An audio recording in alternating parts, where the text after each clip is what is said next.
I have been using ketamine on and off for about 10 years and I would like to share some thoughts on this remarkable substance.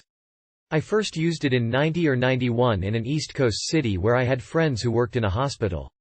They easily procured vials that contained 1 gram of K each and hooked me up for $50 a vial. At the time, I was into IV drugs, especially heroin, so we often injected K in our veins. I would not recommend this. You get high way too fast. Before you can even pull the needle out of your arm you are gone.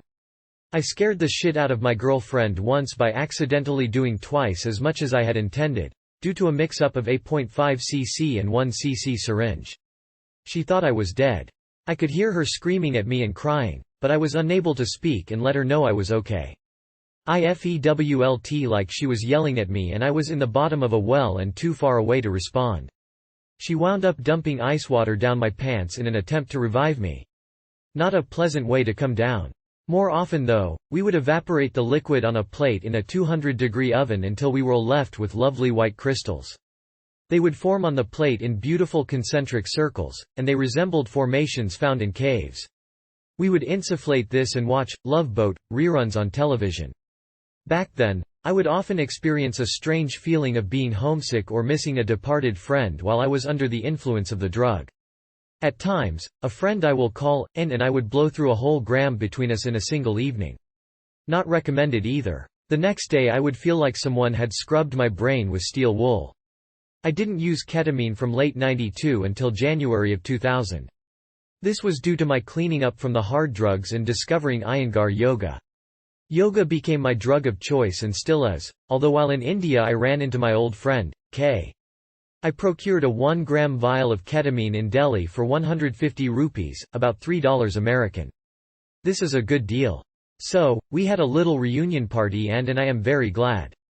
It used to be just a recreational drug to me, something to do when you were bored. Now I use it in a more spiritual way. I find that the experiences are religious, and I have learned valuable lessons from it. While under its influence, I often feel like I do when I am practicing my asanas, only more so. Way more so. Sometimes I am overcome with feelings of love and universal harmony. I have had some pretty crazy experiences also.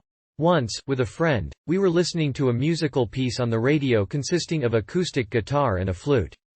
My soul left my body and left behind an empty space that was filled by the music.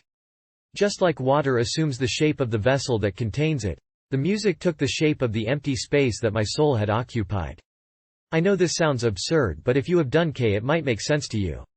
I find that after the initial soul travel phase of the trip, which lasts about 20 minutes, I have interesting closed-eye hallucinations which I am unable to describe, except that they are nothing similar to what LSD and mushrooms provide.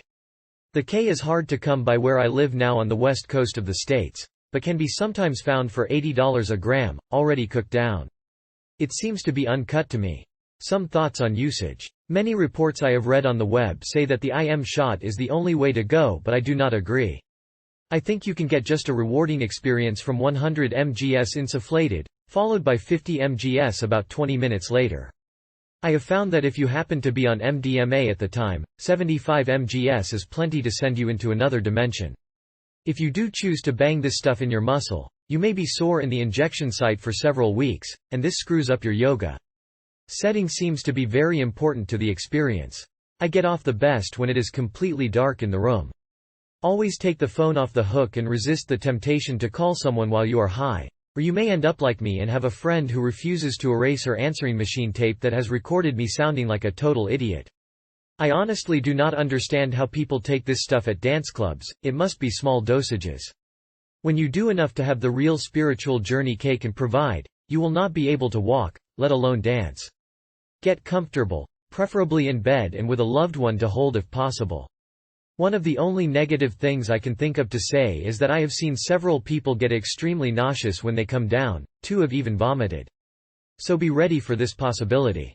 This is not a social drug. I highly recommend it if you can find it. One final warning, I consider this stuff to be very psychologically addictive. Although I did not take any K for about 7 years, I thought about it just about every day. I have not used heroin for 8 years and can easily turn it down when offered, but K is much harder to resist. Be careful and look for natural ways to get there.